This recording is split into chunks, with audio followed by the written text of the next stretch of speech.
Well, just coming home from another day, another hard day of adventuring north of Divinities Reach. Things are in the city are looking pretty good. Well, kind of. Well, they're looking all right. Maybe we got a little bit of work to do. Maybe just a little. Okay, hello everybody, welcome to another video. Today we're going to be looking at Tyria3D again, and what I wanted to do is, since there's been so many phenomenal updates, I've been in a lot of contact with Request Timeout, the guy who's responsible for this website recently, and it has had some huge changes. Massive things will be coming your way, guys, when you go to the site at some point. It's actually expanded its capabilities by a lot. This is how north of Divinities Reach looks now. Yes, a lot of things are now being read. It is no longer just collision data. It will not technically host anything on the website, but it can read from your client now. And if we choose to fly here, it can read from your client now and actually display an awful lot more. This reveals some incredible things on some of the maps I've already done videos on. So today, what I wanted to do was take us back to a couple of the videos we did already and re-explore these maps, but with textures on, because we can actually tell an awful lot more about what's going on. So we're going to be looking today at north of Divinities Reach. We're going to have another look at this map. We're going to have a look at Fortune's Vale, which that Sham has actually already done some screenshots of on a Reddit post. And then lastly, we're going to look at the Wizard's Tower map I did too. And you can expect any future Tyria3D videos I make will actually include all this wonderful new goodness in them also. And there's some cool maps to show off. First thing to really point out, I guess, with this map is we can see some pipes over here actually sticking out of DR. The pipes I find kind of interesting. You might just think, oh, this is just some weird thing they've got in here. Obviously this is placeholder, but I can imagine that once the map was done, we would have these real kind of pipes jutting out, leaking sewage into the water, and these actually look sort of accessible almost from the water. One thing that's kind of interesting about Divinities Reach is some of the idle dialogue you hear in there refers to the sewers. Even the first book talks a lot about how there's a big sewer system going on under DR, and we're even hearing vague hints from NPCs about how there's drakes in the sewers and there's weird things going on. It could have tied into the original story of the Great Collapse and a potential dungeon that would have began in DR, but ultimately all that stuff got cut out. Therefore, it's kind of nice to see this northern DR map and actually see, oh look, we've got the pipes again. So maybe this is how ultimately we would have gone in there. Very cool. Aside from that, we've got this kind of entrance area here as well. This whole bridge is very, very placeholder and obviously quite broken. City itself we do get a lot more detail on though. I love just kind of these archways, and obviously we can come into the center. This is where the palace would be. Obviously places no players would really actually be in the map. But there is one interesting thing here that's now been revealed, and this is this kind of black hexagon. Is that a hexagon? Octagon? Now these are actually representing zone portals. There's a few ways that you'll see these are being represented in very, very, very old maps. This is what they look like. You'll see another version of them soon enough in Tyria3D when we go to another map. But they look like this. So remember this. This is obviously the portal that then would have taken you into DR and given you access to whatever this map was called. I'm dying to know what this is called now. And then there's just a couple of structures that they dropped around here. Really not too much interesting. However, let's do the same kind of order fly through as I showed you guys before by coming over here. Now, here we've got the dam. This is the Eastern Divinity Dam, and you can actually see there's a whole lot more detail on it than we saw before. We've got some structures here, we've got some pumps, and then an awful lot more foliage around. Now, these are all trees. It seems that for work in progress maps, the way that ArenaNet designs them is they kind of lay out rough geometry, and then there's just lots and lots of trees and forestry they throw everywhere, and this would obviously tank people's FPS. It tanks the FPS in Tyria3D much lower than it used to be also. But these would slowly be culled away, I guess. But for now, because this was so work in progress, you're going to see an awful lot of these trees. Here's another place that I absolutely love walking around. This is a little town. From the previous video I did, actually some people mentioned what this map might be, like location-wise. And in Guild Wars 1, actually, it seems that this could be the village of Loamhurst, which is the ultimate goal of the Divinity Coast mission in Guild Wars 1. You had a mission where you started and you went to Shaymore and you claimed the Eye of Janthir there, and then you were traveling to Loamhurst, collecting Chosen on your way. This could be Loamhurst. Loamhurst doesn't exist in our Guild Wars 2, but maybe this was an early concept for it. It would have moved ever so slightly, but then again, so did Shaymore, and it has been 250 years. But yeah, we got kind of this cool town. There's also a giant tavern here. We can now identify these buildings a little bit better, but the inside is hollow. This isn't always like this, and this kind of makes this stand out to me as a little bit more important than other buildings. Now, one thing we also know that was planned for Guild Wars 2 and got cut, ultimately, was one of the activities, Bar Brawl. And so I'm wondering, is this bar brawl that we're seeing here, is this where we would have actually been able to participate in this activity? Is that why this building is slightly different and hollowed out? Because, like, the door would have been shut and we would have had a portal to go in there, or just like an entrance that lets us into the activity. There's also a lot of carpets. I don't know what it is. Maybe these people were carpet salesmen, but in all of the various outposts and things, so this is just like one of them, just Loamhurst. You see a lot of those around. So here we've got some kind of a wagon, and, you know, stuff like this doesn't actually have collision. So, oh, this does, I suppose, but not all of it has collision, so it was kind of difficult to recognize before. Well, now we can, and now we can kind of get that fuller experience. In fact, I probably should just open the video of a walk around in here. We got some kelp and stuff out in the water. Let's start flying again. Let's move on, since we do have a few maps to get through here. We got a bunch of kelp in the water here. Not too much going on, like, coral-wise down here. There is, out in front of the bridge, like, kind of a big recess, a big, like, whirlpool, almost, like, drilled-in kind of area here. No idea what this is, but this is deep water, at least, and maybe they were eventually going to plan on having some kind of big underwater cave for us to explore over there. Before I skip too much, we do have some ruins over here. The rocks, the lighting, again, can I just clarify for you guys? The lighting is all being provided by Tyria3D, so this is not necessarily how it would look in the grand scheme of things. When we go into caves and stuff, it's not going to get darker and so on. But here one cool detail that is revealed by the textures now, so you can actually see the roads. Now we don't have to guess where roads were just looking at geometry and where things were shaped. You can actually see where the roads were. So this was a road out of Loamhurst. You can kind of follow it along here. Yeah, there's trees in the way, but I guess these ultimately would have been culled out. You can actually turn these trees off as well. But it will roll you through. There is a bridge nearby here as well, which I guess I'm kind of skipping over. Here we go. So this is this bridge. And look at how cool this is. Oh, it just looks so much better now that we have these. I wish I had, like, basically recorded the initial videos with this stuff on. We can kind of get a bird's eye view of the roads which loop through. Eventually we come to these ruins. These ruins I did show off before. We get a bit more detail. There are no unique assets here whatsoever. These are all assets we've seen elsewhere. So here we've got, like, a little bandit village place. Reminds me a lot of Harathi, basically. And you know, like, this looks a lot like the ruins of Demetra we saw, or this here looks like the well you can see in Diessa Plateau. You know, there's various stuff you'll recognize from elsewhere, but obviously it's been configured differently. And ultimately, that might be a reason why this map was cut, because, you know, they could have added a million maps, but if they're not, like, unique in some way, if they don't have enough unique props to them and flavor to them, it's just going to feel like, you know, players are going to start noticing that they're just reconfigurations of the same assets. Here we've got some kind of a bay, shallow waters, beachy types areas, and some kind of a camp on the far side. Again, lots of events presumably will be going on here. We got this awesome looking bridge here. Now we get so much more detail on the bridges. And the paths kind of culminate in this weird circular area here, but I have no idea what that ultimately would have been.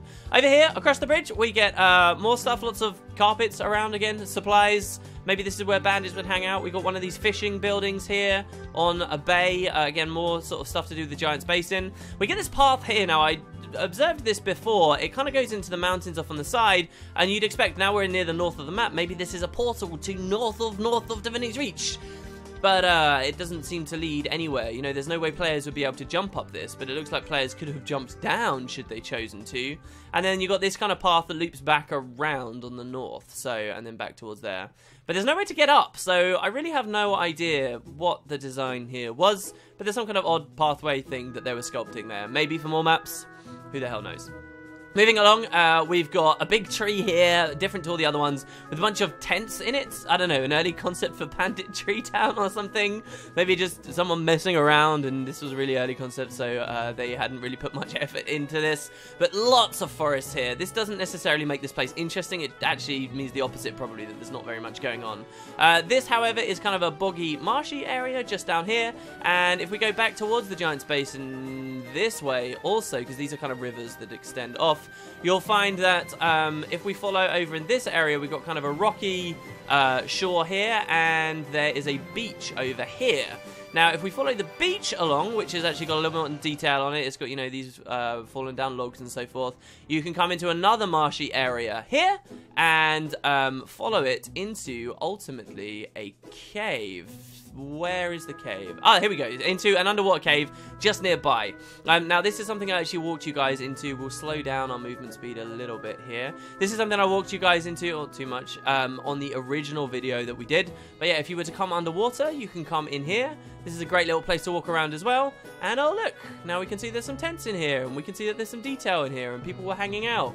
Again, seems very meta-eventy, and there's some real detail going on. The only way to get into this place is through the underwater cave. The devs did talk about how they had a personal story step planned for this map up here at some point. Maybe that was where ultimately we were going to participate in that. But who can say? Moving along, let's come over to the right. I believe I've covered pretty much everything so far, all the landmarks. We come to a huge quarried area. Like, there is a lot of quarrying going on. And my favorite feature of the whole map, which we're coming to very, very soon. Here you can see sort of a stark contrast here, or a difference. There's a road coming all the way along the back here. We can follow the road right through these quarries. Who knows what was going on, but it gets very, very rocky and very cragged. We come to some kind of an almost ruined area, but I suppose like sort of a mining town. This penned off area actually makes me think a lot of Claypool. But you know, there's actually a fair few buildings here. And again, this kind of reminds me of Harathi. And then you've got this pathway, of course, which goes off into the mountains over there, which we just saw from, which looks really cool to me. And then nothing unique here beyond this. But here we find something crazy. Here we get another one of these black plate things. Huh. Why is that? Well, because this river here, as we follow along, and then you got another portal here, this river actually ends in a dead end here, which would take us straight into Harathi hinterlands. I'll throw up the map for you guys now that Shaman's made as a bit of an overlay, just as I did with the Wizard's Tower map. And you'll actually see this river connects directly onto Harathi hinterlands. Look at that. But I even had a comment. Someone said that you can see a boat in Harathi hinterlands sail through that river and then disappear. Well, this is where it would come out. This proves that this map wasn't just connected to Divinities Reach in the north and that was it. It was actually connected into Harathi too. It was more integrated into Kryta than we previously understood. And there were two portals here, but I predict players probably came out on this dock and there's still something to do with that boat, or maybe they'd end up swimming down in the water over there. But pretty fascinating stuff actually, and the fact that there is this portal here already concepted out, but not one on the northern edge and not one on the eastern edge kind of suggests, you know, this really was it. This was just like one map that was going to be added up here. Awesome, awesome, awesome stuff. There's a lot more to see with the quarries, though, before we finally wrap up with this map. Don't you guys worry. And that is a large inside area for the quarries over here. You'll notice this area of the map is very, very work in progress. That's just where we started, over there. But here you can see we got a bunch more quarrying equipment. And before we go in there, you'll see like a kind of a collapsed mine shaft there. Lots of quarrying stuff, lots of verticality here, another collapsed mine shaft, and over here, with the other dam, of course, over here, the eastern divinity dam with lots of buildings, which I guess we can kind of clip into, but I doubt would have actually been a part of the map. It would have been really cool if there was a portal on these dams. I did check, there are no portals near the dams that would have put you into Queensdale, which would have been phenomenal, don't get me wrong. But over here, you can actually find, wait, where's the entrance? Here we go, there is actually a way into their quarry. And down we go under this rock. And you actually had another big caved area here too. So there's more stuff here than just the collision data was revealing, a lot more. And it gives you this whole extra perspective here of maybe what they were having planned. Down here, last of all, we've got some weird stuff in this little pond here, pooling at the bottom of the quarry. This was as far as they got, as far as we can tell with developing the map. But yeah, there you go, guys. So this is the north of Divinities Reach. Pretty much everything I think we're going to be able to get out of it, unless there's some crazy more changes coming from request timeout. I would love to hear from the devs one day. You know, if I ever get the opportunity to have another interview with like a dev that was around when the game was being developed, I'm going to ask what this map was going to be called, and I'll ask for more information on it, because come on, look, the community knows it's there now. What harm can be done from saying to us, hey, yeah, this was supposed to be cool, blah, blah, blah. Alright, so 16 minutes on that. Christ, well, that's probably my favourite one. Let's, however, have a look at Fortune's Vale, shall we? Okay, so this is Fortune's Vale. We'll probably spend a little bit less time in this map, as this is going to be an awful lot laggier than the other map was, because it's just so much bigger. But this is Fortune's Vale, and now look at how much detail we get here.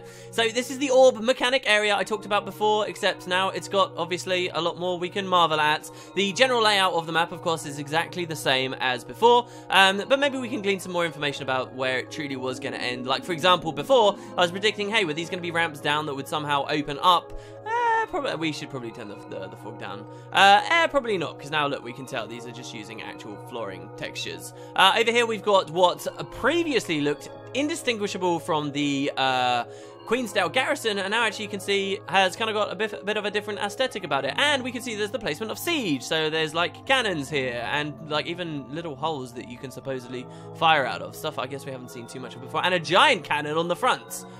Which perhaps the defending server, if my predictions about how this was going to work can't hold true. So what we'll do is we'll go in reverse order through the map this time. Here we've obviously got a lot more detail up here. Before I was even thinking, hey, maybe people could walk around up here. Well, now that we can see there are buildings, really don't have much detail. It's quite obvious that they can't.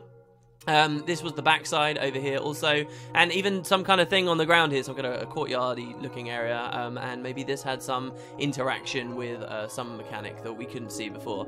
So here we've got the statue. Not really too much more telling on that with that guy. The left-right decision, you know, if you had the two servers pushing their NPCs together in theory. You got the ramp down. This ramp doesn't look anything at all like I'd imagine it. And actually this town here looks a lot more like pre-Searing Ascalon than I was expecting. You know, I knew that they were using kind of Kylo-ish assets, but still very, very Ascalonian looking. And you can see the little market stores and stuff. We can in theory walk around here. I won't do that for you guys here just because otherwise it would take a little bit too much time. Here, of course, the work in progress areas are ultimately still work in progress areas. Coming backwards through though, here we've got some kind of a forge building or a weaponsmithy place. We have the forest itself, and now of course the trees in the forest are actually being rendered, so we can even see the big one here in the middle. Which doesn't actually rise too much higher than the other ones, but fine. So we can actually see the forest, we can actually see what it would be possibly like. Now, they look very uniform, and there's too many, but again, I think this just kind of comes down to, this is their default, hey, let's just populate this area with trees, and then we'll fine-tune it and make it pretty later. You know, a lot of this really is just speculating about environment art. Here we've got the dam, and again, the dam looks actually more different to the Queensdale one than I was expecting. You know, it's got more structures on it and things that elaborate on it. You know, this stuff is so pretty. If you guys thought it was pretty before and massive and immense and epic before, then I mean, this is just taking it to a whole new level. Here we can see that actually this gate, which looked completely solid before, is not completely solid. It's kind of one of these grated gates that you could always see through the other side. Here you can see there's like almost like Son of Svanir corruption stuff painted onto the ground.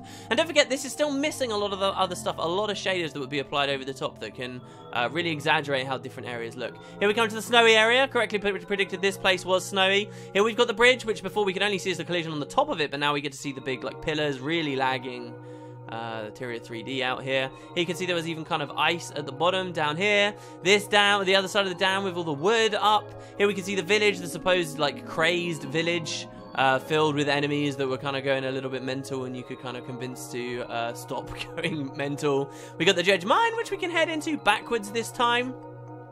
This is not the order, of course, that the map would be played in. Got a bunch of minecart looking areas down here. This will take us out into the plateau at the very top with the rivers, and now these are much more easily seen as rivers. You can see a minecart on the end of the track as well. Again, I don't know whether we'd end up pushing that up. There was no events or anything that was data mined to show that. Some of the alternate routes back. This will be a much rougher fly through this time because I want to get to the next map as well for you guys. But as we come through, we've got this. This is the Ascalon area. And again, I think this is a great example. I think this place would be very, very dark, you know. I think, like, especially with the lighting here, right? Like, this fire looks an awful lot like the fire you would see in the Obsidian Sanctum when you're in that dark room and you press F on it and you get a torch that you can carry around with you, and maybe you want to light more as you go. So I do fully believe this was going to be pitch black. Here, look, you got more of them here, and even some kind of a pedestal here. And of course, Tyria3D isn't showing that this is in complete darkness. Over here, actually, there's a way that you could have looked out. As we come along, we'll get more into the deeper cave systems. These are kind of, they're not rendered properly in Tyria3D, but they're kind of like in TA, I believe you see a lot of these as well. They're vines that cover the area, and then they sort of recede away after a while. And as we push through, as you can see, we're kind of in the Karkari looking place. Which you can tell is obviously very Karkari already. As we come through, we're back into more dredge stuff. This place was actually curious to me. I thought this dredge area was also going to be very snowy. Here you can even see, look, these doorways are over here, just like we see in like the dredge fractal that eventually actually have to be blown through. You know, maybe we'd have to use siege to break our way through this stuff. You know, they're not just open holes for us. But I thought that this place was going to be snowy. It's actually not. Look, this is kind of a grassy, almost tropical looking area where there is a lot of dredge stuff. And I actually think that's kind of interesting, you know, that's not something we see ArenaNet play into too much. The mists kind of just draw from many things and just throw them out there, right? So why couldn't they combine weird aesthetics? Why couldn't they combine typically snowy and mountainous dredge areas and things with, you know, climes and environments that they wouldn't usually be associated with? So anyway, as we come up, and again, look, this is Norn, you know, but it's not snowy. I thought that it would be snowy where we saw the Norn. There's even a little campfire there, which we never saw before. This, again, is what I assumed was just a very, very dark cave area, and it's not so much. This is the original underground place that we walked through. I played the audio for you guys, and we'll come through. We're going to move out into the Bandits Giant Fortress now, the Skrit place, and actually this I thought was going to be Skrit. But it's not, is it? This is a giant ogre kraal. This is not Skrit architecture. This is still ogre stuff. So, my original predictions, the original things we said about what was going on with the Skrit is probably untrue. Look, this guy's got a giant couch here. And he seems to be watching what I can only assume is supposed to be a TV. There's supposed to be an antenna on the top of it. I have no idea. That would be brilliant if it was like the story of the ogre who invented TV. My god, that just makes no sense. Here we got the deserty place. Obviously quite an oasis-y looking area here. And the hidden pathway over here from which defenders could come and look back out. Still going reverse through the map here. Sorry about the frames, guys. This is obviously on an immense scale.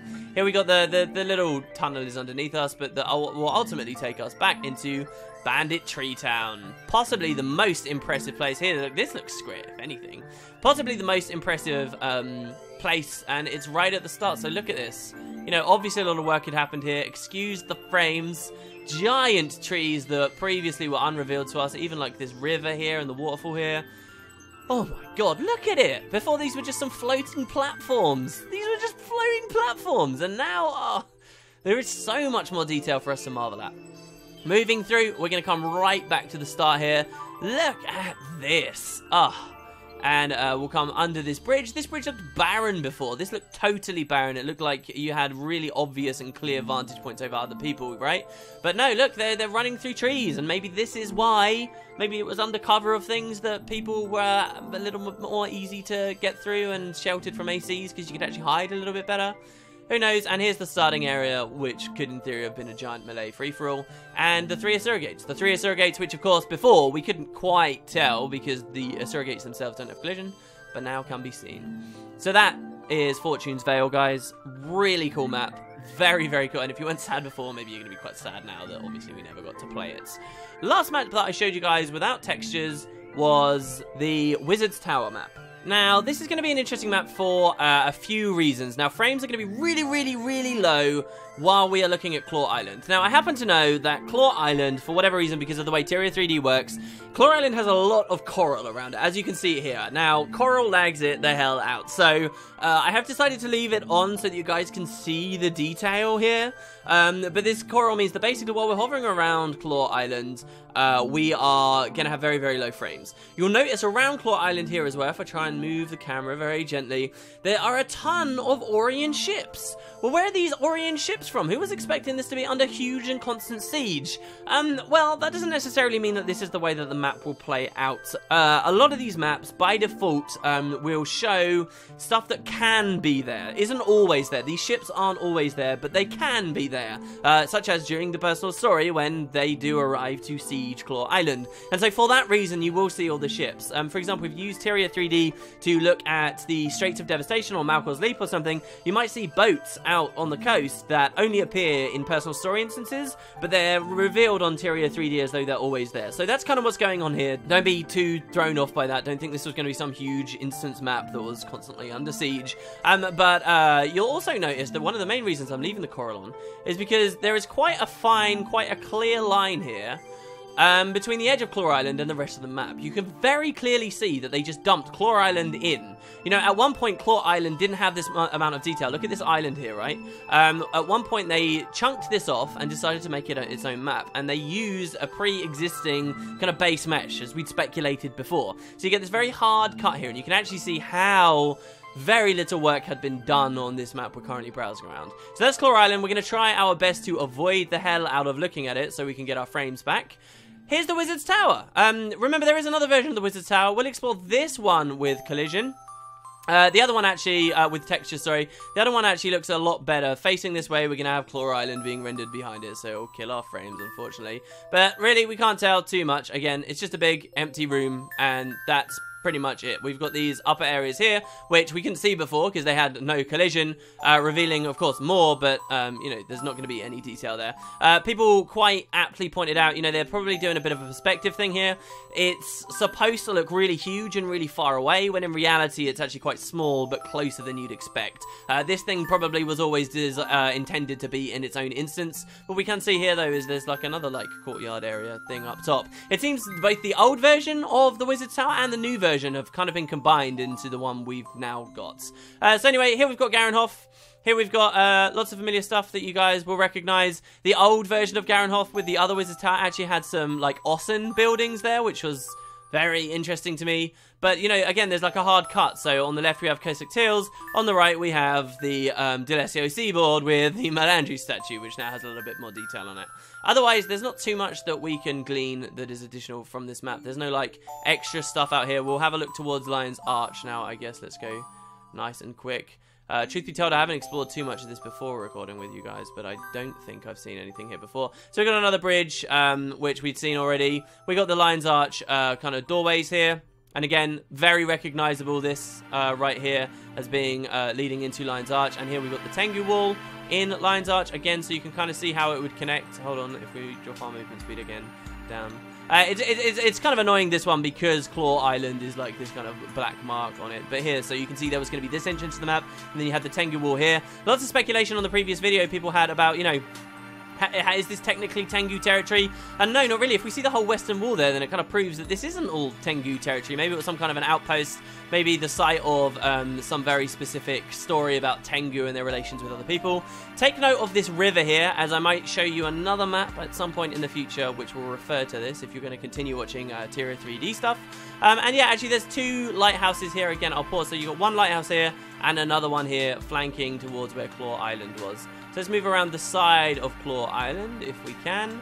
So of course this defines this entire boundary of the map here. We'll look this way just so that we can keep our frames going. This of course is not going to be a fantastic tool all the time, I would say. For looking at maps, some of these maps like Queensdale is quite FPS heavy as well if you decide that you want to toggle a lot of the stuff on. But very impressive nonetheless. And over here we of course have got the next Tengu Wall here, so look, we've got some kind of a bridge again. And this will follow this flank here. So no real doorways, I would say, in at all. It doesn't look to me. But here we can see there's a bridge leading to an entrance. It doesn't seem very finished at all. Obviously, this is kind of in the way. But there is actually a pathway, you know? There's a pathway. There's some kind of intended entrance to the Dominion of Winds right here. Here we've got our crate structure. There's also an underwater gate. Someone keenly noted in one of the previous videos as well. There's an underwater entrance. This doesn't have collision when you view in collision, but obviously it's closed here. So, you know, an underwater entrance to the Dominion of Winds. And, of course, what I also find kind of interesting is that you're right next to the wall while you're inside the Kessex Hills jumping puzzle, the Troll's End or whatever it's called. So, not Troll's End. Troll's End's in Lion's Arch. But you're kind of right next to it, but it's not rendered in the Kessex Hills version of the map. But there you go, guys. That's the 3 maps that we've seen already. That's how they look with textures. Hope you enjoyed. If you're still finding these interesting, let me know. I am totally fucking excited to share with you guys some other stuff using this. There'll be a hint on the screen for it right now. But at least until next week, that's it for Tyria3D. Thanks so much, guys. Have a great day. Can't wait to talk to you about it in the comments, and I'll see you next time.